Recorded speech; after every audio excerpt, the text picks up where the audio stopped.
untuk perusahaan jasa, yaitu PT Bank Negara Indonesia Persero Terbuka atau PT BNI. PT BNI awalnya didirikan di Indonesia sebagai bank sentral dengan nama Bank Negara Indonesia dengan dasar peraturan pemerintah pengganti Undang-Undang Nomor 2 Tahun 1946 tanggal 5 Juli tahun 1946. Lalu berdasarkan Undang-Undang Nomor 17 Tahun 1968, BNI ditetapkan menjadi Bank Negara Indonesia. Statusnya juga berubah menjadi Bank Umum milik negara. PT Bank Negara Indonesia yang bergerak di bidang jasa mulai tercatat di Bursa Efek Indonesia pada tahun 1996. Karena statusnya perusahaan publik, saham Bank BNI diperjualbelikan bagi siapapun yang ingin berinvestasi di dalamnya. Lalu laporan keuangan Bank BNI juga lengkap ditandatangani oleh direksi dan auditor independen. Selanjutnya ada laporan posisi keuangan. Kenapa laporan posisi keuangan lebih dulu daripada laporan laba rugi? Karena untuk menarik investor supaya melihat aset terlebih dahulu, bukan kondisi rugi atau labanya perusahaan. Terdapat aset yang totalnya 1.299.836.868 rupiah pada tahun 2022 dan 1.863.986 rupiah pada tahun 2023, menunjukkan bahwa aset BNI naik sebesar 56.827.118 rupiah dalam waktu 1 tahun. Terdapat liabilitas yang totalnya 889.639.206 rupiah pada tahun 2022 dan 931.931.466 rupiah pada tahun 2023. Lalu total liabilitas dan ekuitasnya sebesar 1.829.868 rupiah pada tahun 2022 dan 1.086.986 rupiah pada tahun 2023. Laporan laba rugi yang menjadi indeksi bahwa perusahaan BNI adalah perusahaan jasa. Tidak adanya harga pokok penjualan pada laporan laba rugi pada BNI. Lalu pendapatan Bank BNI terbagi menjadi 3, yaitu pendapatan bunga, pendapatan premi, dan hasil investasi, dan pendapatan operasional lainnya.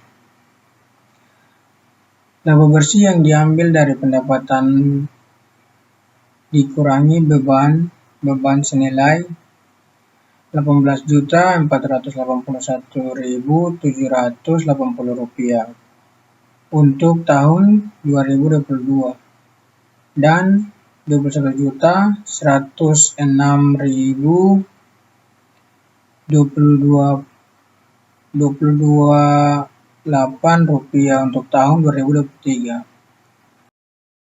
Selanjutnya ada perusahaan dagang. Perusahaan dagang kelompok C mengambil perusahaan dagang PT Mitra Adi Perkasa. Perusahaan ini mulai beroperasi sejak tahun 1995. Sebagai perusahaan dagang, PT MAP mengambil barang dari produsen-produsen internasional.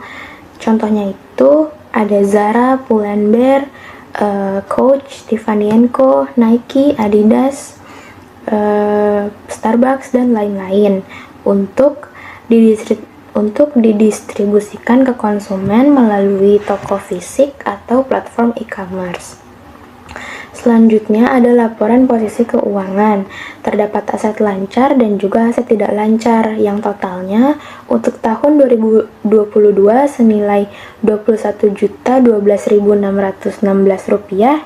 dan tahun 2023 sebesar Rp27.516.859. Total liabilitasnya PT MAP memiliki Rp11.256.840 untuk tahun 2022 dan Rp15.105.159 untuk tahun 2023. Total ekuitasnya itu sebesar Rp9.755.776 untuk tahun 2022 dan Rp12.411.700 untuk tahun 2023. Sehingga total liabilitas dan ekuitasnya itu Rp21.012.616 untuk tahun 2022 dan Rp27.516.859 untuk tahun 2023. Dijelaskan dalam bentuk rupiah karena jadi tidak usah dikonversi lagi. Di dalam aset ada akun yang namanya persediaan. Ini yang menjadi indikasi bahwa PT MAP merupakan perusahaan dagang. MAP memiliki berbagai persediaan yang tertulis lengkap di catatan nomor 9. Terdapat tulisan barang dagangan yang ada sepatu, aksesoris, pakaian, dan lain-lain. Terus selanjutnya ada laporan laba rugi PT MAP. Di dalam laporan laba rugi ada akun beban pokok penjualan yang menjadi bukti bahwa MAP merupakan perusahaan dagang. Nah, PBB MAP itu bisa dilihat di catatan nomor 33.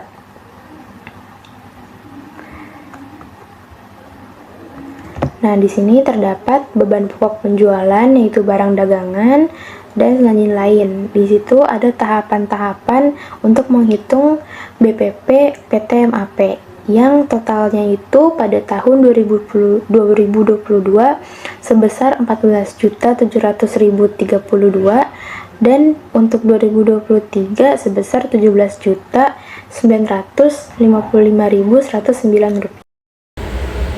Selanjutnya yaitu perusahaan manufaktur PT Mustika Ratu Tbk. Profil PT Mustika Ratu Tbk didirikan pada tahun 1975 oleh Ibu Muerdiana dengan tujuan untuk memperkenalkan produk kecantikan dan perawatan tubuh yang mengedepankan warisan tradisional Indonesia. Juga didirikan berdasarkan Akta Nomor 35 tanggal 14 Maret 1978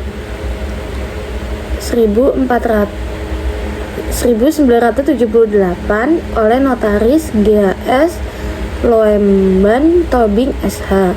Akta pendiri ini telah disahkan oleh Menteri Kehakiman Republik Indonesia.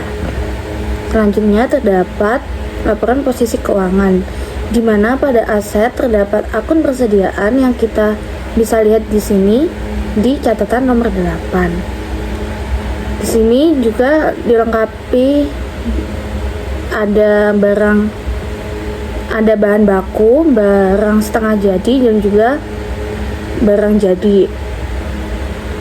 Untuk tahun 2022, PT Mustika Ratu memiliki aset sebesar Rp689.597.799 serta liabilitas dan ekuitas sebesar Rp644.597.799. Di tahun 2023 aset PT Mustika Ratu sebesar Rp634.237.335.645 dan total liabilitas dan ekuitas sebesar